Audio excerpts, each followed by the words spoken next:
నమస్తే అమ్మ. నా పక్కన ఉన్న ఆవిడ పేరు కమల. ఐసీఆర్‌పీ ఆవిడీవిడ. ప్రకృతి వ్యవసాయం దగ్గరుండి చేయిస్తది. మనకి 22 సెంట్ల పొలం ఉంది. తర్వాత మన పెరటి తోట మీకు తెలుసు.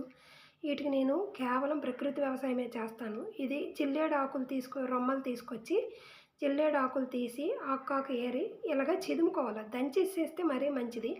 టైం లేదు. 5 కేజీలు జిల్లేడాకు, 5 లీటర్ల గోమూత్రం, 40 లీటర్ వాటరు పోసుకొని ఒక 5, 6 రోజులు ఊరబెట్టుకున్న తర్వాత జిల్లేడు కషాయంగా తయారవుద్ది. ఆ కషాయాన్ని తీసి 10 లీటర్ల వాటర్లో లీటరు జిల్లేడు కషాయం పోసుకొని మొక్కలకి కానీ వ్యవసాయానికి కానీ స్ప్రే చేస్తే తెల్లదోమ, పచ్చదోమ, పీక పురుగు ఉండదు, సరే కదా, పొటాషియం లోపం ఉండదు. ఇలా చేసుకొని మనము ప్రకృతి వ్యవసాయం చేసుకొని మన పిల్లలకు కానీ ఈ ఆర్గానిక్ ఫుడ్ పెడితే ఆరోగ్యం అమ్మ. దీనివల్ల రోగనిరోధక శక్తి పెరిగి మనకి మంచి ఉపయోగాలు ఉంటాయి.